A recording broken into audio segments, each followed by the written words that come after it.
Welcome back to Rock Your World.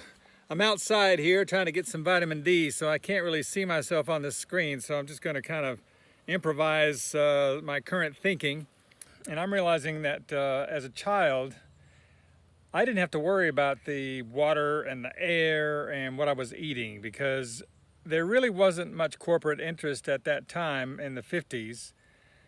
Although there was a lot of development of plastics and stuff like that, there really wasn't this sort of onslaught of profit over people, in the sense that even though you had cigarette companies promoting things like tobacco was safe and it really didn't cause lung cancer and blah, blah, blah, and they had their own researchers trying to say that, overall there wasn't this insidious greed that kept everyone on edge like now.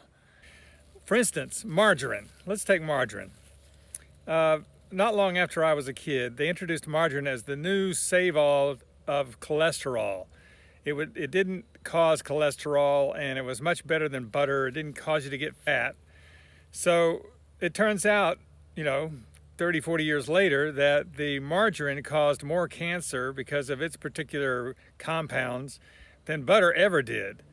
So that's just one example. But if we refer to science and say, okay, well, science should be our God, our guide, it might as well be God. It's like we become such a materialistic society that science defines our perception of the world, whereas reality is not just according to science. Science is objective, observable, yes, but it doesn't observe what's behind a lot of what goes on in our true nature, our true psychology, our true spiritual nature. It only reflects what we see and record with our physical senses. So to believe that there's nothing more than what is going on with our physical senses is a huge problem in today's society, because we've become so materialistic. What smells good and tastes good and feels good to me is all that matters. But in reality, that's not going to do me any good in terms of whether the earth is going to survive and for my children and grandchildren. We're not really thinking about the future anymore. We're thinking about what can I get right here and now. So my main point is, as long as we live in a materialistic society, that's going to be our God, and that's going to be everything that guides us.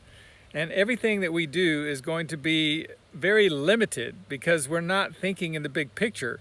We're only thinking about what benefits us in the moment. And as long as our children are subject to that, they're going to become more and more depressed and more doubtful about the adults ruling the world and knowing what they're doing. When I was a kid, I didn't doubt adults, but now many kids doubt adults. They look at us with a skeptical eye, even in school, because so much of what we've been saying over the last, 2 to 3 years has come to pass as a lie. Even the leaders are lying, and the children know this. So my main point about current events is that as long as we are focused on just getting our material needs met, we are going to have some serious ongoing problems. Now let's talk about solutions. Right now we're lacking empathy and discernment versus competition and blind faith. All right, so empathy allows us to really begin to look at other points of view and listen to other points of view, and to begin to understand that there's more going on than just our particular daily needs. I'll give you a perfect example. We just had this huge buyout by so-and-so of Twitter. Now, $44 billion to take over this giant communication monster.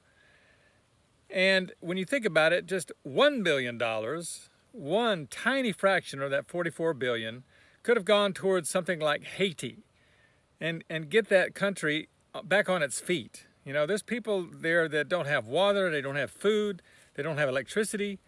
So $1 billion would go a long way to helping our fellow humans over there.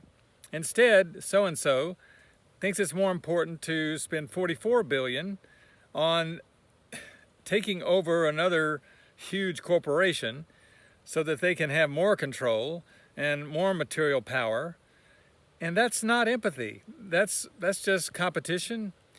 And if you take something like Haiti or Puerto Rico or these countries that we're supposed to be protecting, that we have a vested interest in, you can say an entrepreneur can do what they want with their money, fine.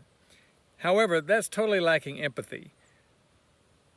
It's competition, and it's also blind faith, because so many people have blind faith in this particular person I'm talking about, that they feel because he's a genius and he's created this huge world's richest persona, that he must know what he's doing. Okay, does he really know what he's doing?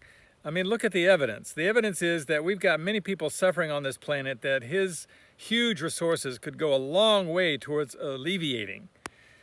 And you could say, oh, well, that would just be a temporary fix. Well, okay, so how big of a fix is it to spend $44 billion on a communications mecca that really just gets people more and more confused and more wrapped up in their own little worlds? That's not empathy. Blind faith is what we are all sort of assuming the authorities and the media and the leaders are doing something in our best interest, and they're not. They're doing something in their best interest. And as long as we're operating from that place, we're not going to be operating from empathy. We're only going to be operating from competition, try to one-up the other person, and they've got to go down so we can go up. We've got to maintain our lifestyle by making their lifestyle less than, and we've got to make the votes, less accessible so that we can stay in power. And blind faith is something that is going to keep us locked into an illusion of well-being, even if we are, think that we're doing okay because we have our own bank accounts and we have our own food supply, and so what does it matter if the other person has got these troubles? So, empathy and recognition that we're all connected, that's a solution. That's better than competition. And also discernment as opposed to blind faith. Discernment means that you actually look deeper into something than just taking the media's words for it or the leader's words for it. It means that you take the time and energy to research and find out what people are really reporting on a level of objectivity instead of just, spouting off different memes. So discernment is something we can all develop within ourselves to be our guide instead of blind faith. These are two solutions.